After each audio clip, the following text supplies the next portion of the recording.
टूनी tales. देख सूरज, पिताजी तो रहे नहीं, अब मैं बड़ा हूँ तो घर की जिम्मेदारी मेरी है। ये पक्का मकान और खेत मेरे पास रहेंगे ताकि मैं व्यापार कर सकूं। तू तो अकेला है, तू उस पुरानी झोपड़ी और बंजर जमीन को रख ले। सूरज उदास होकर अपनी टूटी झोपड़ी की तरफ चला जाता है, क्योंकि ना अब उसके पास बड़ा आलीशान घर थे और ना ही माँ बाप। वो अकेला था। क्यों सूरज, अभी भी सूखी रोटी खा रहा है? मैंने कहा था ना मेरी गुलामी कर ले, कम से कम बासी रोटी तो नहीं खानी पड़ेगी। भैया, ये रोटी मेरी मेहनत की है, इसमें जो स्वाद है वो आपकी गुलामी की खीर में नहीं। आप खुश रहें, बस यही चाहता हूँ। और हाँ, माँ का भी ख्याल रखना।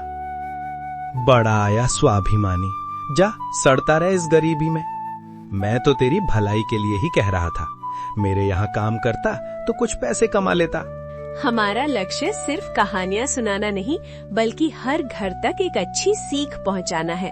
पर यह आपके बिना मुमकिन नहीं है। 90% दर्शक वीडियो तो देख रहे हैं, पर सब्सक्राइब बटन दबाना रह गया है।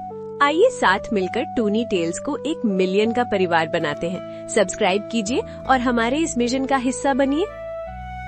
भैया, मुझे माँ से मिलने दो। मैंने सुना माँ की तबीयत बहुत खराब है। शोर मत मचा भिखारी, माँ ठीक है। और सुन, अगर तुझे इतना ही प्यार है तो ले जा बुढ़िया को। वैसे भी वो अब बोझ बन गई है, उसका इलाज कराने में मेरे हजारों रुपए बर्बाद हो रहे हैं।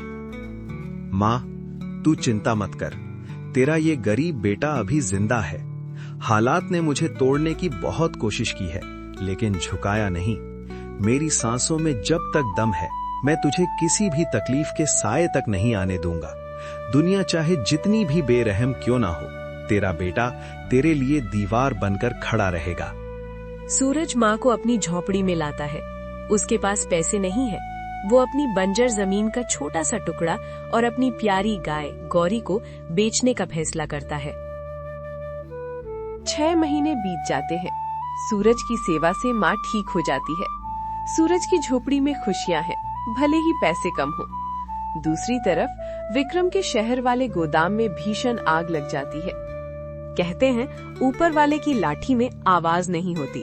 विक्रम ने जिस दौलत के घमंड में अपने ही भाई और माँ को ठुकरा दिया था, एक रात वही दौलत जलकर राख हो गई। जिसे वो अपनी ताकत समझ बैठा था, वही उसकी सबसे बड़ी हार बन गई। तब उसे समझ आया कि पैसा सब कुछ नहीं होता और जिन रिश्तों को उसने ठुकराया था वही असली सहारा होते हैं। मगर तब तक बहुत देर हो चुकी थी। विक्रम जी, आपका कर्ज हद से ज्यादा बढ़ चुका है। अब ये घर और आपकी गाड़ी दोनों बैंक की संपत्ति हैं। नोटिस की मियाद पूरी हो चुकी है, इसलिए आपको आज ही ये घर खाली करना होगा। साहब, मुझे थोड़ा सा वक्त दे दीजिए, मैं सड़क पर आ जाऊंगा साहब। एक ही घर है, कहीं जाने की जगह नहीं है। कानून सबके लिए एक ही है। आपके हालात समझ में आते हैं, लेकिन नियम नहीं बदल सकते। आपको अभी घर खाली करना होगा। बाहर निकलिए। तूफानी रात और बारिश हो रही है। विक्रम भीगता हुआ भूखा प्यासा सड़क पर भटक रहा है। वो अपनी ही पुरानी झोपड़ी जहाँ सूरज रहता है उसके पास पहुँचता है, लेकिन शर्म के मारे अंदर नहीं जा पाता और वो बाहर पेड़ के नीचे ठिठुरता रहता है। सूरज बेटा, मुझे बाहर किसी के रोने की आवाज आ रही है, देख तो कौन है।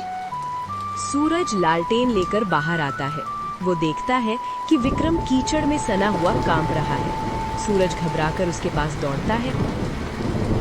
सूरज, आज अपनी आंखों में आंखें डालकर बात करने की हिम्मत मुझ में नहीं है। मैं वाकई तेरा गुनहगार हूँ। अहंकार की उस दौड़ में मैंने सब कुछ दांव पर लगा दिया और आज देखो मेरे हाथ खाली हैं। न सिर छुपाने को छत बची है, न जेब में फूटी कौड़ी। मेरी रूह तक नीलाम हो चुकी है। सूरज, मुझे माफ मत कर, बस मुझे यहाँ से कहीं दूर भेज दे, क्योंकि मैं इसी जिल्लत के लायक हूँ। भैया, पैसा आता जाता रहता है, लेकिन भाई का रिश्ता कभी नहीं बदलता। ये घर जितना मेरा है उतना आपका भी है। चलिए अंदर, माँ इंतजार कर रही है।